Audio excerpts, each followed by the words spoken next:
what if the chronic illness that you've been suffering from, such as heart disease, maybe a stroke, peripheral artery disease, or even, type 2 diabetes, could be simply a symptom of something else, some condition that you actually may be able to control, even trigger your body's powerful ability to heal itself.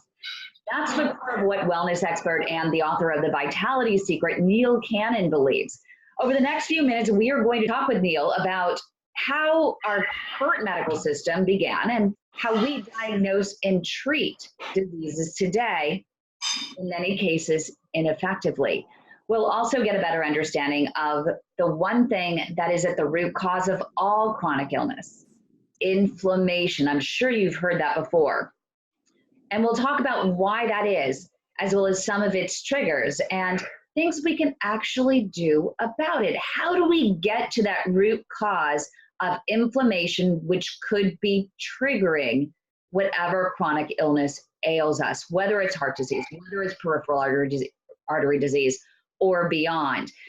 Remember, the advice and views on this program are that of our expert and the way to my heart. So make sure you do check with your healthcare provider before acting on any advice that we offer in this program. So Neil, I want to get things started first with what really sparked your interest in this field? Great question, and thank you for that wonderful intro. And I love the idea of the body healing itself. That's what I'm all about. So what triggered this interest? A number of years ago, my father suffered a stroke, and coming from the health and fitness background already, because I was already in health and fitness, I kind of had this inner knowing that his stroke was avoidable. I remember him being diagnosed with this condition called chronic inflammation a number of years prior to his stroke. And it set me on a bit of a quest. I kind of went down this rabbit hole of investigation, and I was determined to prove that his stroke was avoidable. And I was convinced that he wasn't offered the right advice by his doctor, or rather that he didn't, do what was necessary to reverse the underlying cause. So I started researching chronic inflammation, and I realized very, very quickly that it's something that is so common, and it's really the underlying cause of just about every common illness, every chronic disease, and accelerated aging. It's even been dubbed inflammaging because it accelerates the biological aging process. And during this kind of quest, if you will, I realized that the same underlying condition behind his stroke and his asthma and his high blood pressure was also the same underlying cause behind my eczema, from which I had suffered for the best part of 30 years. So I was always given the same symptom masking treatments by my doctor, which was steroid creams, which really harmed the skin. I've lost pigmentation in my skin because of overuse of these steroid creams. Antibiotics, which actually really harm the gut, which is where 70 to 80% of the immune system is located. They're obviously very useful in certain situations, but too much of them can be really harmful. And these prescription moisturizer creams, which shouldn't, if you look at the ingredients, they should never be put on your skin, because your skin is this semi-permeable membrane and it absorbs a lot into the bloodstream. So anyway, I realized that I was always given these kind of symptom masking treatments, and I realized very quickly that I could get rid of the inflammation, which is the underlying cause behind my eczema. And I got rid of it very, very quickly. I made some dietary tweaks, and I changed my habits, because eczema can become habitual and addictive, and the psychology behind it's fascinating. And also, moving is very, very key in getting rid of inflammation. So long story shorter, I was able to get rid of my own eczema, and I've helped loads of people reverse their eczema, but not just eczema, other conditions as well, by applying very, very similar principles, helping people reverse eczema and IBS, type 2 diabetes, pre-diabetes, high blood pressure, high cholesterol, arthritis, gout, low testosterone in men, brain fog, low energy. In one particular case, I helped someone reverse her Parkinson's symptoms. That was a total fluke. It was when she was reversing her type 2 diabetes holistically by addressing the inflammation. She realized her symptoms of Parkinson's went as well, because Parkinson's can be considered inflammation of the brain as well, as can Alzheimer's. So that was a total fluke. We didn't even intend for that to happen. And it was just a beautiful side effect of doing this holistically. So yeah, since 2014, I've been helping people do those things, reverse these kind of conditions by addressing the underlying cause, which is chronic inflammation in almost every case of common and chronic illness. Now, before we get to how do we address inflammation and how do we open up that discussion about inflammation and getting to the root cause and ultimately the solution to that, I want to talk about just a little bit of your journey and the research you did during that journey. What did you discover about how the way we currently diagnose and treat chronic illnesses today comes from the foundation of how medical schools were actually developed or came about? This is a fascinating topic. And I would say this is my second aha moment of my whole career. The first one being that everything has an underlying cause. Every symptom has an underlying cause. The underlying cause being inflammation. There's always a root cause behind that, if you will. So it is now my understanding that every symptom has a root cause. So the second aha moment was just what you're talking about. It's the root cause, if you will, of the current medical system as it's set up today in 2019. And it was actually watching the Truth About Cancer documentary series a number of years ago, just around the time as I published The Vitality Secret. I discovered discovered the history of the medical industry, and it caused me to go and do further reading on it. And what I learned was really fascinating, and it was like a light bulb moment for me. I just thought, wow, this is why I was always given symptom masking treatments by my doctor. You know, he's a wonderful person and lovely human. It's just, I got very curious about this. And I'll actually remember one time in my early teens, and I was sat opposite my doctor, and I had a huge eczema flare up, and it was infected. And he kind of examined me, went and sat back down, and he looked at me and looked at his computer, looked at me, looked at his computer. And he asked if I was allergic to penicillin, a type of antibiotic. And I said, I don't think so. And he said, I'm going to prescribe some of this. And he looked at his screen, looked back at me, back at me. And I was thinking, what's going on there? And he said, would you like more Betnovate, which is a steroid cream? And then I kind of left with the same prescription. And I remember thinking, something's not adding up here. Something's just not quite right. And that was in my early teens. So fast forward 20 odd years later, I discovered that there's actually a reason why doctors are actually trained with a heavy bias towards prescription drug therapy, and why they're not trained in nutrition. In the UK last year, it became very known in the media that doctors receive very little training in nutrition or how to help the body to heal. So it's kind of an awareness that's shifting now, and I believe in America this is an awareness that's becoming more commonplace. People know about it, but there's a reason why, and that's what the second aha moment was. So transpires that in 1910, prior to 1910 or late 1800s, early 1900s, there was a whole plethora variety of natural approaches to medicine. Medicine back then used to help the body to heal from the inside out. So naturopathic medicine, homeopathic doctors, medical herbalists, various oriental type medicines. Again, medicine helping the body to heal so the body could heal itself, and then the body becomes free of symptoms. And in 1910, Carnegie and Rockefeller, and I believe JP Morgan also had a big impact in this as well. They created the Carnegie and Rockefeller Foundation, and they commissioned what's called the Flexner Report of 1910. And what it did was it eliminated all competition to patent petrochemical medical education. What that means in layman's terms is it got rid of all the competition towards the education taught to doctors.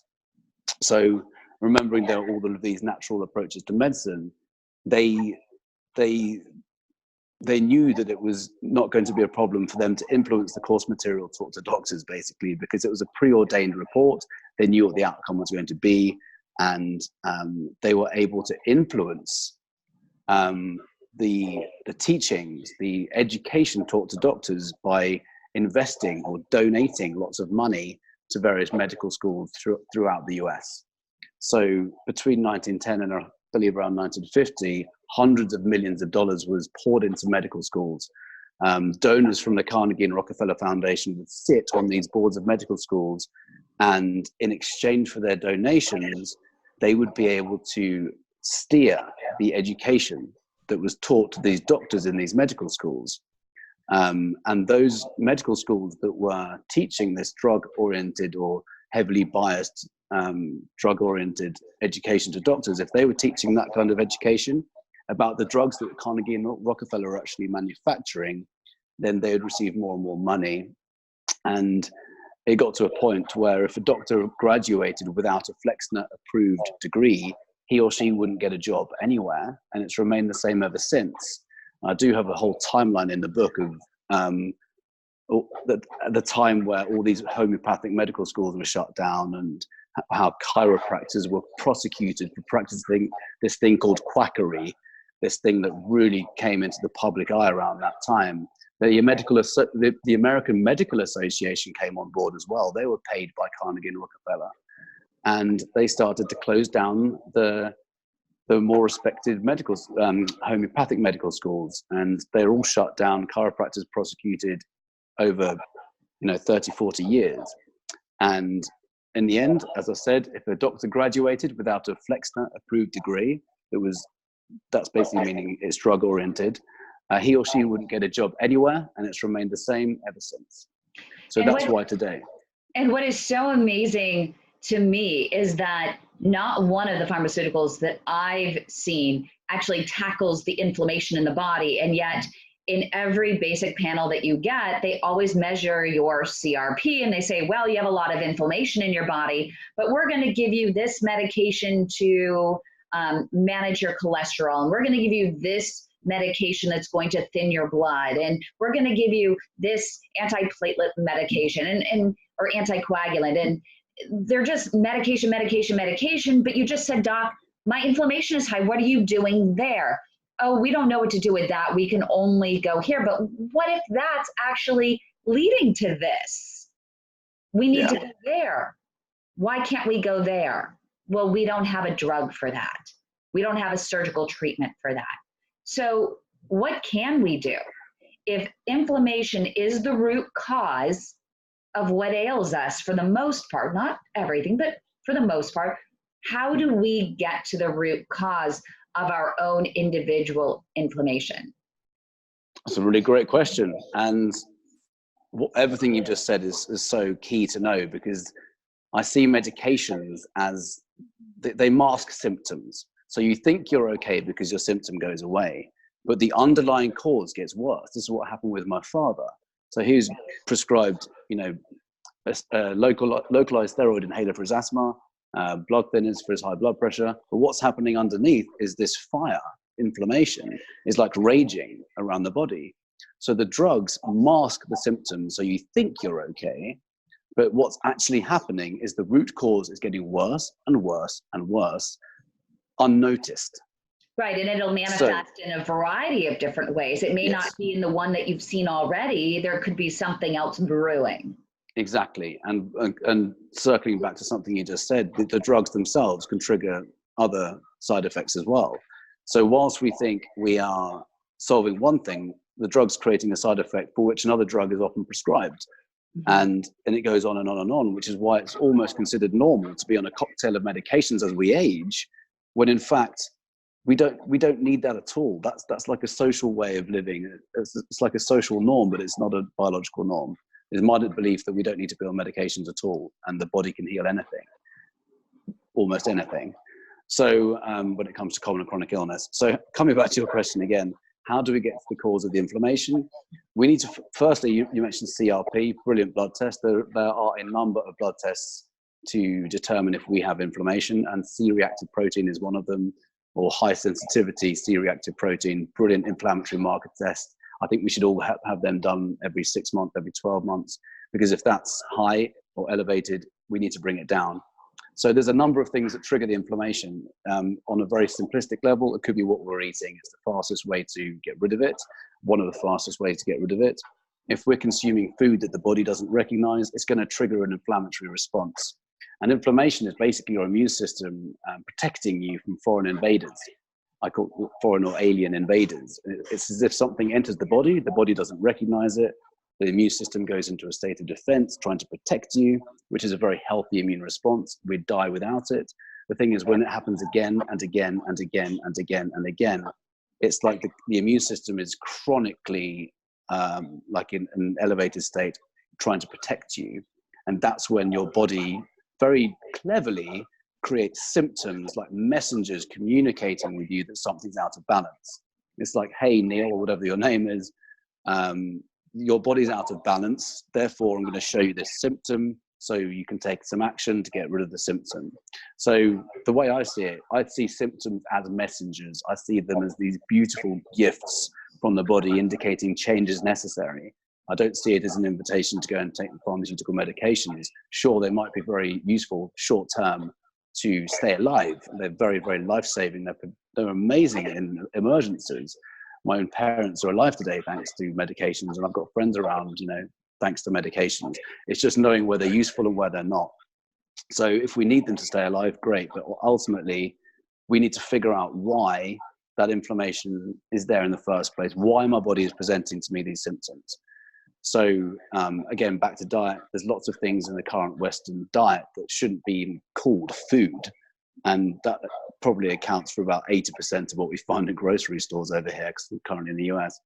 But it's, and in England as well. And it's, there's lots of stuff that is just artificial. The body doesn't recognize some things. A lovely meme I love, or lovely phrase I have is, if you don't recognize an ingredient, your body won't either. So, and that's, I have to chime in here, because the big push right now is for these chemically created plant-based burgers, the Beyond Meats of the world. And I almost imagine, if that's something that's manufactured, how is it that our body is going to receive that? Because it won't recognize it. It won't recognize those ingredients that were chemically created. While you might look at it and say, well, it's, depending on your beliefs, it's better than killing an animal. But in terms of, you can say, I'm not going to eat a hamburger because it's killing an animal, versus saying, I'm going to replace that burger with something else that was created in a laboratory that our body might not recognize. I don't know if that's the case or your beliefs. Where do you fall in line with that? Well, I'd say if there's lots of chemicals and it's been altered in a way that's not as nature provided, then we definitely need to be mindful of that. Chemicals are where one of the main problems are. We've got all these chemicals in the environment: pesticides, herbicides, fungicides, insecticides. We've got GMO products. We've got mutagenesis. That's how most of the wheat grain has been altered in America. It's gone through this process called mutagenesis. The grain has been altered so much, and it's why it's so inflammatory for so many people. You've got the chemicals in so many things. So I think we need to be mindful of how these things are made, and really kind of do our own research, not just blindly trust producers of these things because they've done a wonderful advertising campaign. It's about finding out, okay, how have they done this? How have they made it? It's very obvious when you look at fast food, like conventional fast food, the stuff that's not decent. If you actually look at how this stuff was created, how it's made, ignoring all the beautiful advertising campaigns, looking into how they've actually done it, you go, I don't want to put that stuff in my body, because a lot of it's just not real. So I like to think of it as just clean eating. If we eat clean food as nature intended, a majority plant-based diet, organic whenever we can, and we load up on these micronutrients, keeping out the toxic food, that alone can make a huge difference. So I hope that's answered your question. Just, we need to get rid of chemicals wherever we can. No, it does make sense. But we have a lot of functional medicine doctors that are talking about actually how more of a paleo diet can actually reduce inflammation in the body. 100%. I'm a huge fan of paleo. Huge. I mean, that's ultimately what I teach in the end. It can be a big step for people to make, but when you do it slowly and you start to replace these foods with actual food, it can be a bit of a process. And it's the mental piece is big, and the emotional piece is big. But it's it's changing habits and understanding that we can replace these things with things that are as equally as tasty. It just requires a bit of creativity.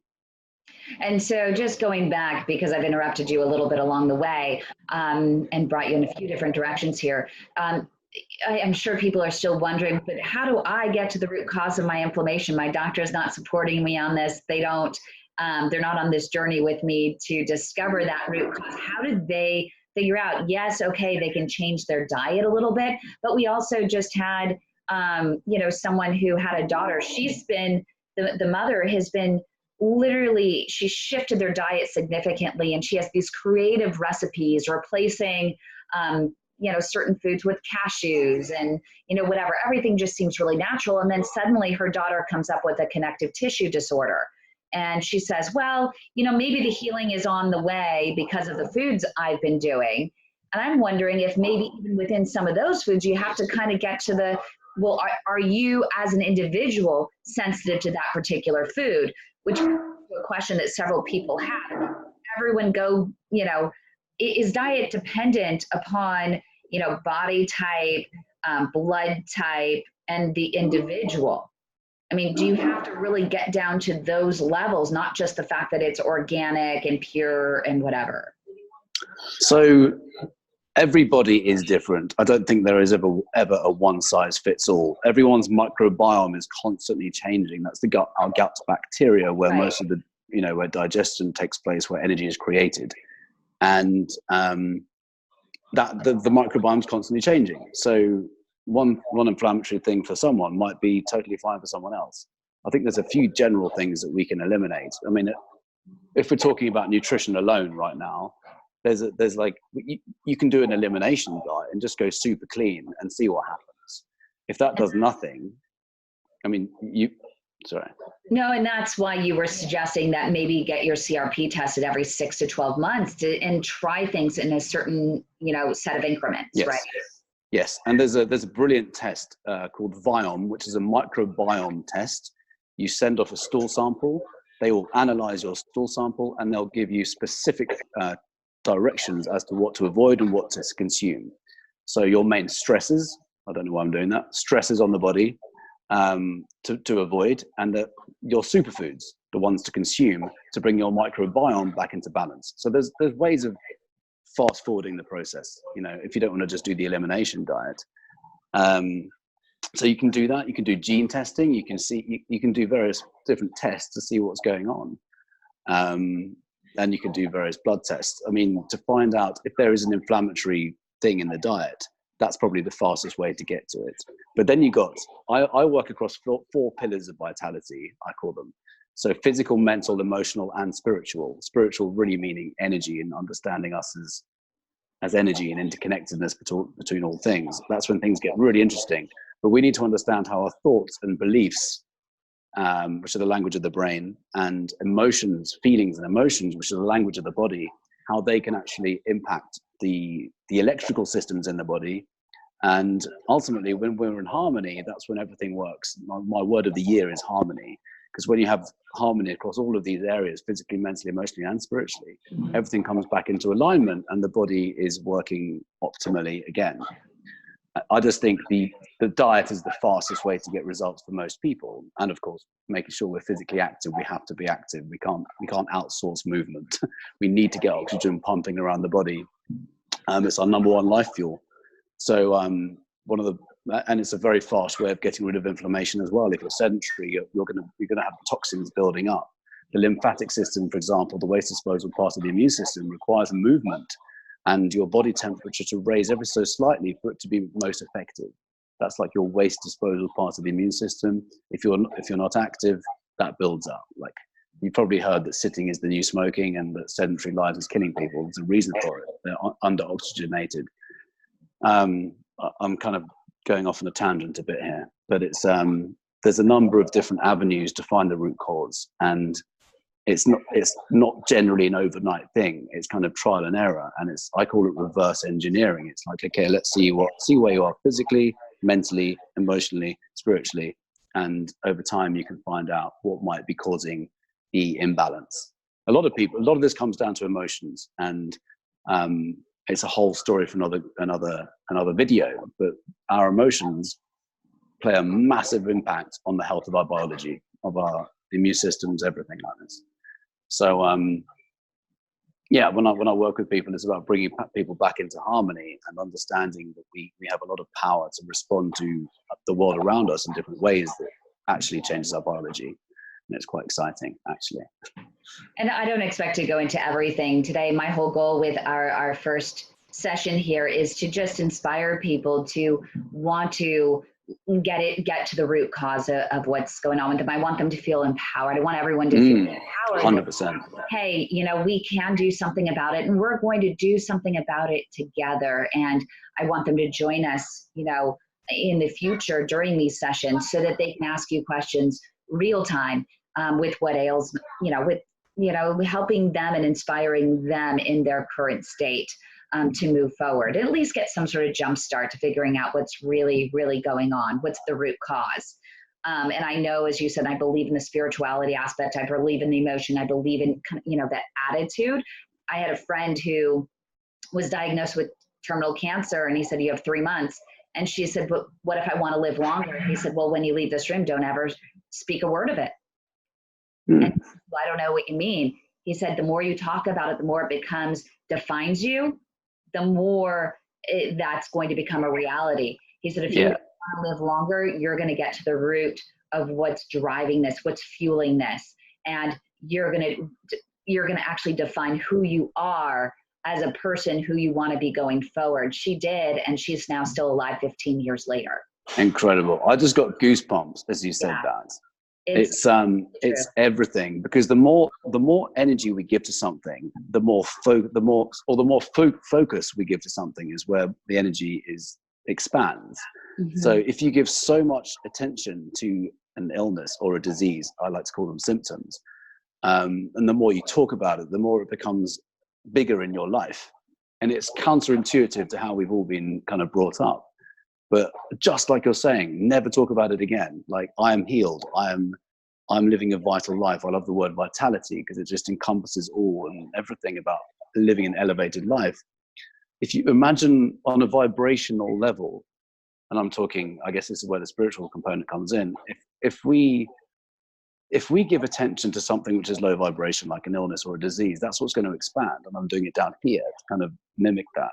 But if you focus on high vibrational stuff, just like you're saying, never talk about it again. Focus on life, focus on vitality, focus on living in a state of appreciation and love and joy and compassion and these high vibrational emotions. Amazing stuff can happen in the body. And Bruce Lipton wrote a book called The Honeymoon Effect, which is all about how the chemicals of love can ultimately create healing in the body in a magical way. So yes, and circling back to what you said about empowerment, it's massively important because the body's ability to heal is greater than anyone has ever been allowed to believe. It's one of my quotes that. The body's ability to heal is phenomenal. And that's what I want. That's one of the main messages I want to get out there, because if we choose to kind of take our power back, if you will, it sounds a bit corny, but we take our power back and go, right, I'm in full control of my own healing here. And if I understand what inflammation is, and I understand what triggers it or what can trigger it, you can kind of reverse engineer things. And also understanding that the history of the medical industry. I think it's a good thing to know. I've got loads of friends who are doctors, friends of the family who are doctors. They're all wonderful people. It's just when we are the end user, we need to understand where their training comes from, so we are better informed to go to the kind of people that can help us. And you mentioned functional medicine doctors earlier. I love that approach, just getting to the root cause. They do all these wonderful tests to find out where the stresses are, what's causing the inflammation, what's causing the imbalances. And the doctors that are involved in our group, and I absolutely love all of our doctors that are involved, because the ones that are involved in our groups really believe in a partnership between the regular doctor and the functional medicine practitioner. And the regular doctors wish they could do something more, wish they had the training to do something more, but they're limited by standard protocols. And so they actually— And time, exactly. Yeah, totally, I agree. It's often they're between a rock and a hard place, because let's say you have 10 minutes to just treat someone. What information can one get from someone in such a small time slot? Yeah. Functional medicine is more involved. They go through your entire history. And I think, yeah, I think a partnership is really cool, really key. It's kind of understanding that their education, understanding where they're massively valuable, and understanding how we can also work with them to bring harmony back into the body. And I wanted to end this with actually maybe 3 things that people can ask themselves to get to the root cause of their inflammation. 3 things that they can do. And it could be something that you've mentioned already, whether it's the blood tests or, you mentioned in your book a 60-20-20 fat protein carb, ratio diet, maybe even a nation diet. What are 3 things? Well, we talked about paleo earlier. I think it's phenomenal. Gluten-free, dairy-free are 2 of the most inflammatory culprits, I believe, now, and sugar. And obviously going clean. What's the best in terms of the question? Am I eating real food or am I eating stuff? If we go clean, we can clean out the body very, very quickly, like remarkably fast. So number 1, diet. Am I eating conventionally healthy food or am I eating actually healthy food? Because there's a big difference. Number 2, talking about the 60-20-20, that's how it is perceived that our ancestors would live. 60% fat, 20% protein, 20% carbs. That's what is estimated, and that's what they talk about in paleo. We need to be consuming much more healthy fat than we're being led to believe in the mainstream. It's overconsumption of too many carbohydrates, which can trigger a lot of inflammation in the body and insulin resistance in the case of type 2 diabetes and type 3 diabetes, which we talked about earlier, which has also been referred to as Alzheimer's, or rather Alzheimer's has also been referred to as type 3 diabetes, because the same things that lead to type 2 diabetes are the same things that lead to type 3 diabetes, which is potentially called inflammation of the brain and a result of insulin resistance. So, so is that number 2? Number 3, on an emotional level, or number 2, coming back to the 60-40-40, I think the best thing to do is get your microbiome tested and see what food groups are right for you. And number 3, on an emotional level, what's happening in terms of stress, or rather, how balanced are you on a day-to-day level, day-to-day basis.